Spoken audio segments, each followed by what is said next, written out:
my name is Hannah Roberts, and I have a different experience. I think a lot of people who are speaking here today are actually from the larger tertiary centres, so speaking from more the specialised point of view.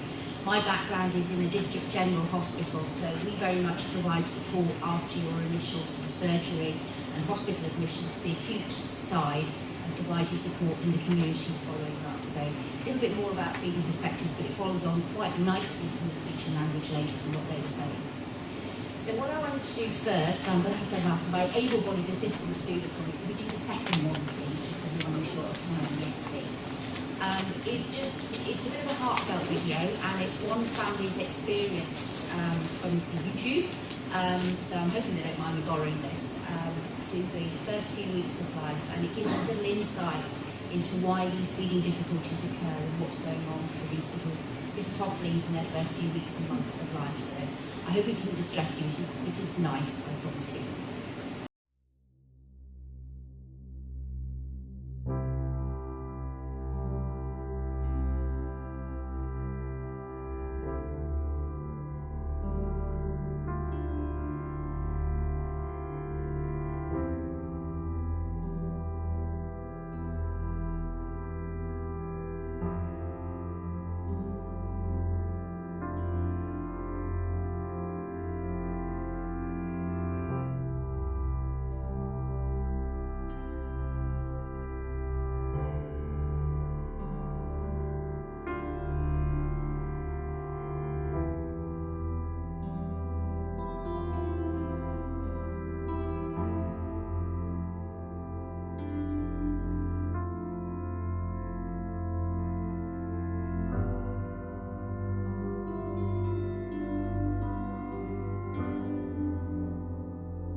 So that is just one American family's version of events of what happened for their little boy during the first few weeks and months of life. And you can see it's a difficult journey that you guys take, very much so. And I apologise if some of the writing on there wasn't quite large enough. What we're going to be doing is actually printing off these slides so you can access them and actually be able to get the link for yourselves back home if you want to go through that as well. So, what kind of things are we seeing when all of these feeding difficulties are occurring? And we know for children's little tofflings and little ones with OA, they're undergoing several different problems. Some of them are actually physical, so the way that their swallow is developed, as the salt ladies were talking about, and some of it is sensory. Okay. So in terms of the journey, so the first sort of portion of time that they're in hospital before the surgical repair takes place, some of these little ones need either feeding tubes or parenteral nutrition.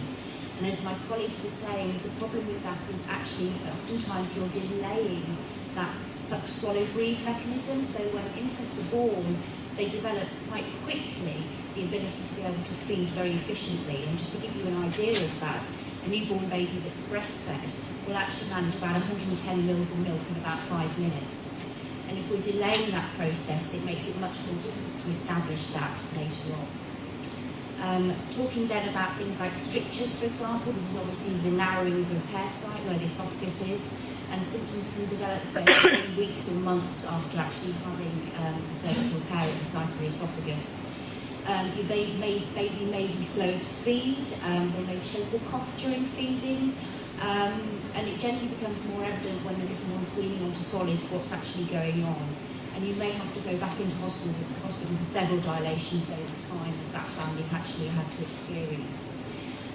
Not only that, we often have problems with stickies. So these are the food boluses, the slightly larger ones, as children progress through their weaning diet, that actually get stuck in the esophagus. And if those don't clear with things like carbonated water or fizzy drinks, then again you're looking at possible hospital admission to be able to clear that.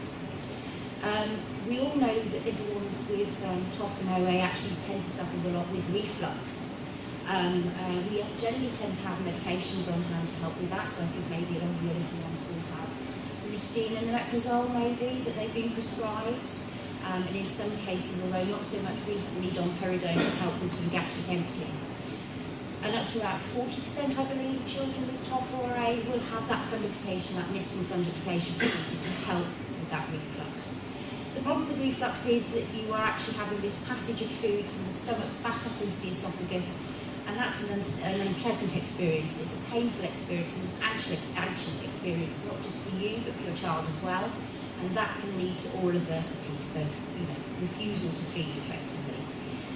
Coughing, so we know a lot of little ones with TOF will also have tracheomalacia, so weakened sort of trachea, and blue episodes, which can make it difficult to coordinate their feeding and breathing skills. So that can have an impact in terms of their food as well.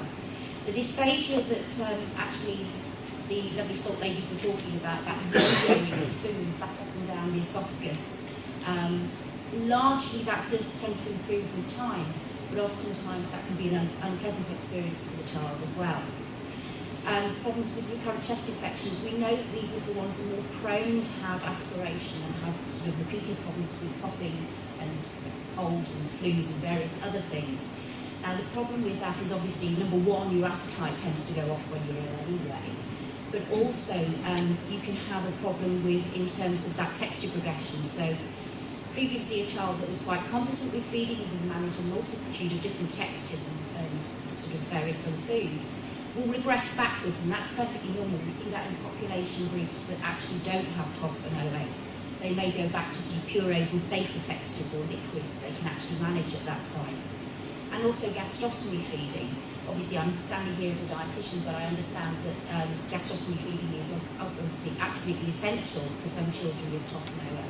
It allows them to thrive and it allows them to get adequate nutrition for growth and calories. However, it is not without its problems. So sometimes if it's not well managed, it can lead to sort of missed hunger cues. You don't actually have the same sort of ability to be able to recognise satiety and hunger cues if you're not being fed orally. You don't have that link in between sort of having the oral sensation and feeling full. So that can cause problems. And over time, because of the anxiety and the progression through food and eating with your children, there can be a propensity to over-rely on gastrostomy foods. So from my point of view, it's quite important to keep that oral sensation going and to let your child to continue to experience food in the safest way possible. So children with gut disturbances tend to be deemed to be reluctant feeders, and they tend to be children who've had quite frequent and prolonged hospital admissions. And because of their symptoms of like reflux and vomiting and coughing, they tend to develop this oral aversity, as my colleagues were saying. You've got a lot of interventions that are happening around the facial area, so you've got tubes, you've got suction devices, you've got yucky medicines, and so they tend to have a very sort of hypersensitive oral sensation. And it can take them months, maybe even years, to sort of develop confidence and encourage them with their feeding and eating. So, as I say, from my point of view, it's about fostering those positive experiences around food, not just meeting nutrition requirements. It's about giving them adequate exposures. And also what can happen when you're in hospital on frequent occasions and prolonged occasions, you're kind of missing those social cues around meal times. So sitting around the table, learning to use cutlery, what's normal, what does feeding feel like. So that kind of routine is missed as well. So these early experiences of eating and drinking, if they've been traumatic or difficult, and there's been some element of pain or discomfort, then it can make feeding progression really difficult for a child. Children tend to sort of like present as being incredibly fussy or demonstrate extreme food refusal because of these negative sort of experiences. And they haven't, in some cases, had the necessary exposure to different foods to be able to sort of build up the confidence with progressing with their feeding. Okay, so we know this is true. There's been a couple of studies, or more than a couple of studies, that have been done regarding children with TOF and OA. So whether they've had their surgery to repair their esophagus early on in their journey, or whether it's been slightly delayed. And we know that research tells us that for those children that have their repair slightly later, bottle feeding, the introduction of solids is delayed in that group. They also tend to experience more problems with coughing and vomiting, so those kind of gut-type symptoms. And obviously that's going to knock on and have an impact in terms of their weight and height. And we know that there's a direct correlation, so the longer it takes for that surgical repair to sort of take place, and for the tract to be in one sort of, the esophagus to be in one continuous route, the longer it will take for your child to reach these feeding milestones, so for example drinking from a cup and self-feeding sort of finger foods, etc. So, I don't know how typical that is for some of your children. You can tell me. Probably the first taste of something, I wouldn't be at all surprised. So what I've got up there are the atypical stages of weaning. So this isn't baby-led weaning or anything else. This is just the stages of weaning that your child would go through. And the general recommendations at the moment, I know the TOF ladies were saying that with some children we use early weaning, but obviously WHO, etc., and the Department of Health still recommend that weaning takes place from about 6 months, but certainly not before 4 months.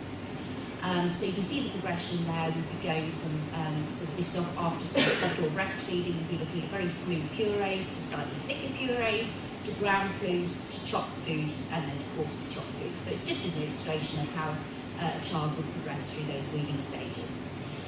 So between 6 months and 1 year, this is where the child has voluntary sort of feeding. So initially when they're feeding from a bottle or from the breast, it's a kind of reflex. This is where there's voluntary control of that feeding coming in.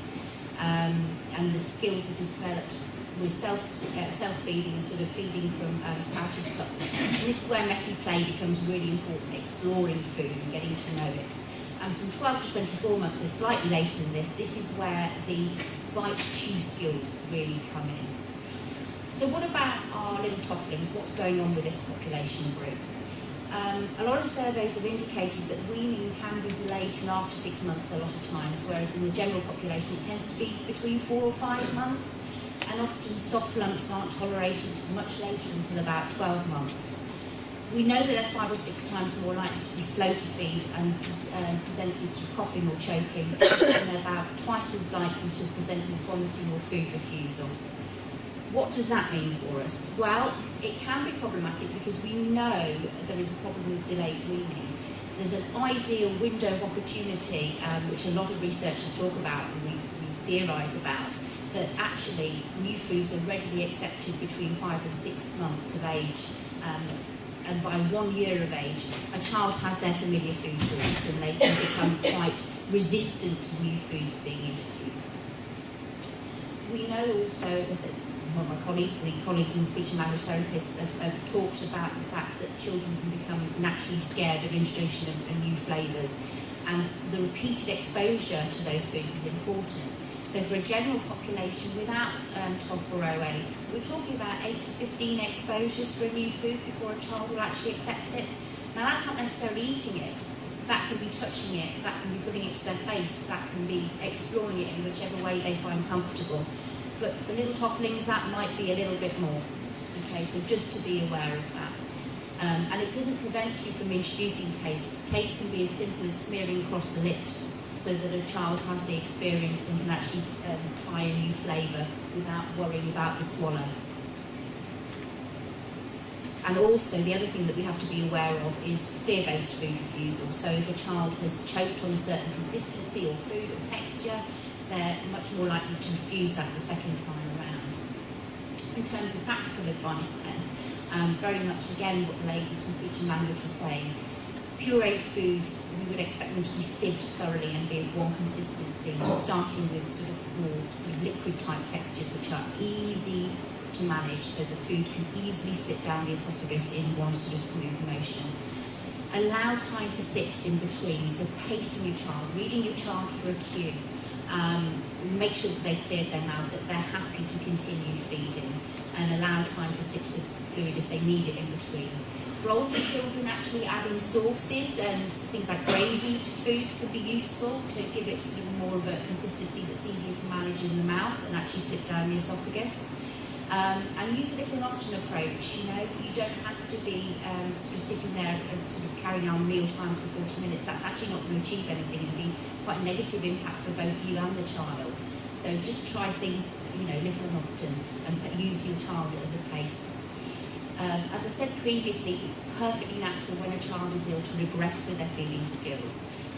So when a child is poorly, they may go back a stage and go back to purees, which smooth consistencies, and that is normal. And with finger foods, as we've talked about previously, we'd be looking at kind of bite-dissolved solids, which are kind of low risk, which will allow children to sort of explore these foods. And I'm sure everybody knows the old adage: quavers, Wotsits, meringues, various other things, wafer biscuits, things that are nicely, easy to manage in the mouth, dissolve quite nicely, and can be swallowed quite easily. So we know as well from research that certain foods will always be quite troublesome. So things that are difficult to chew, lumps that don't necessarily break down in the mouth particularly easy and have to be chewed quite well, such as fibrous meat. Things that have skins that potentially aren't sort of, you know, broken down particularly well by the teeth and may become stuck in the esophagus. Things that are doughy, like bread. So the action of saliva would actually make that more spongy and it's more liable to become stuck in the esophagus. And those things that are a little bit slippery as well, so they change texture in the mouth. So, for example, slippery peaches or ice cream that can melt can sometimes be problematic. So those are things you have to be careful with. And things like fibrous foods, so things like runner beans and whole wheat fibrous cereals that can be difficult to manage as well, especially if they're grainy-like textures. And what I've put on this slide is just a few kind of mealtime solutions, which some of them I've talked about already. So reflux positioning for your child, making sure they're seated properly at a table, that they're upright and in a 90-degree angle so the food can quite happily travel down the esophagus. Sometimes distractions can prove problematic, so as if you've got their favourite TV programme playing in the background, they're not concentrating on what they're doing with their chewing. So we always sort of advocate minimising distractions while they're actually eating so they can concentrate on the food in their mouth and make sure that they're swallowing it safely. As I said before, pacing, using your child as a cue. And as anxious as you may be, never force feed your child. They will tell you when they've had enough and then that's time to stop. Otherwise you're just giving them a negative experience which will prove problematic later on when you're trying to feed.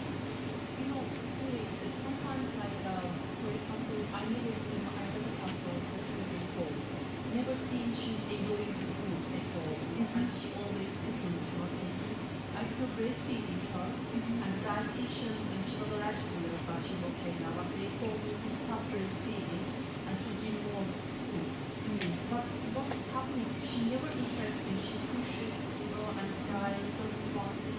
And I try to give up the breast as well, and I don't hold. I know she's starving, she's hungry, but she's still never. I say she's interested.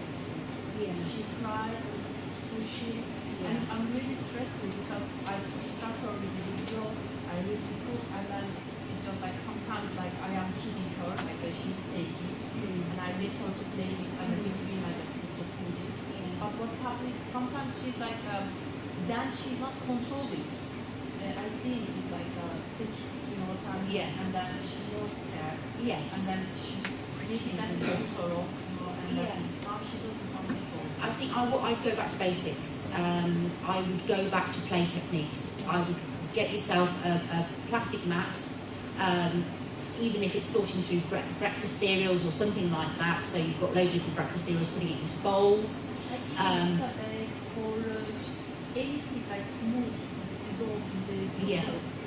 Anything she doesn't want. But just play-based strategies.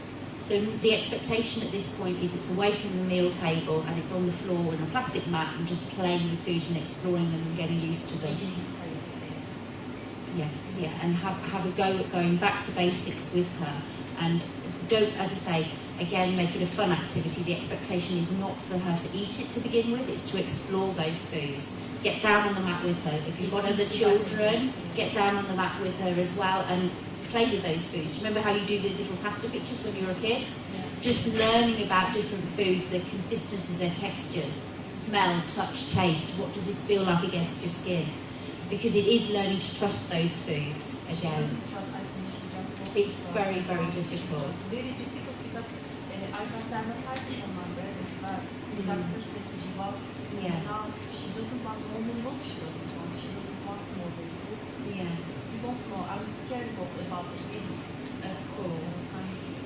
It's not something to be scared of, but we will go on to that. You have plenty of opportunity to speak to me over lunch, I promise you. But yeah, it might be going back to basics and starting again with her, just so she learns to trust again, because she's had so many negative experiences, bless her. So yeah, a positive reinforcement, the old adage of star charts. Sometimes it works, sometimes it doesn't, but there's other ways of positively reinforcing feeding behaviour.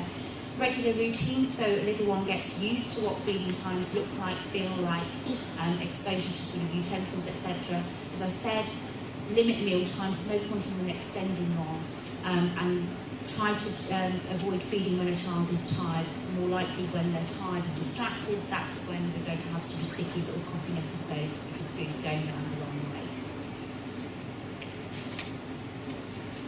So given everything that these little ones are going through, it's hardly surprising that actually they do tend to have problems with growth and development in terms of weight gain. And I know for parents that's a massive source of anxiety for you.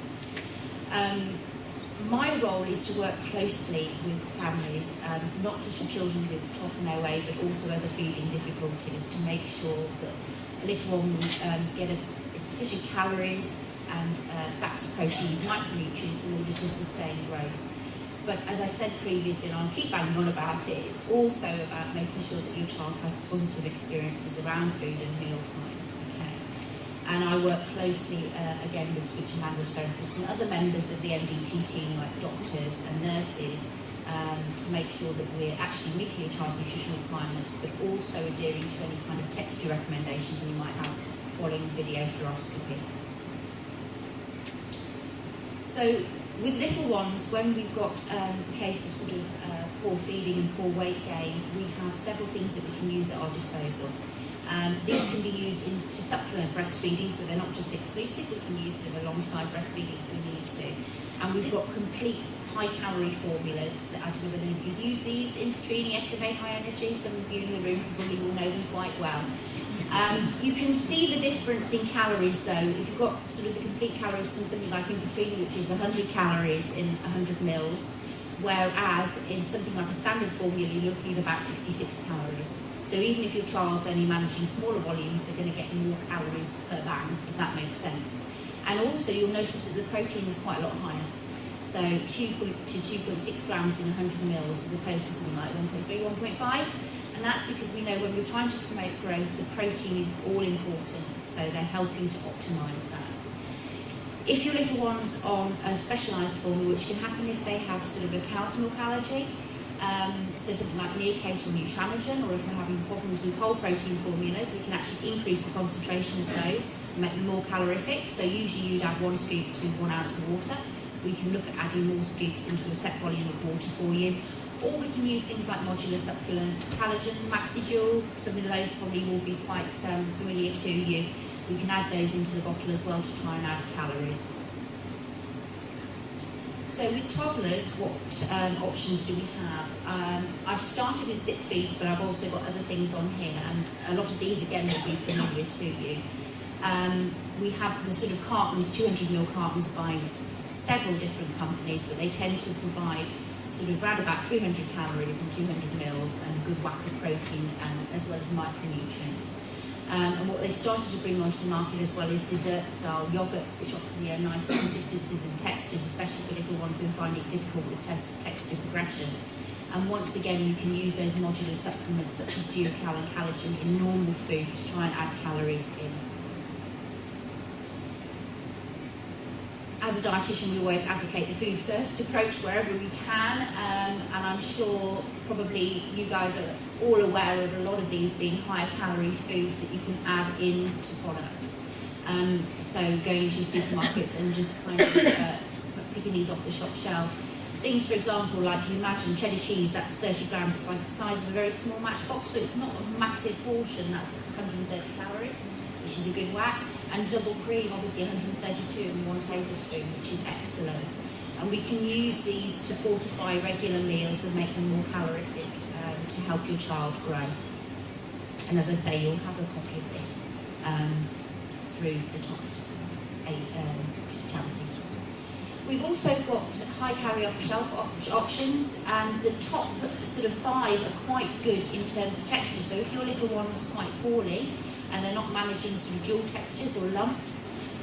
These are kind of smoother consistencies that are high calorie. And you can see they're actually probably around about the same as one of the SIP feeds.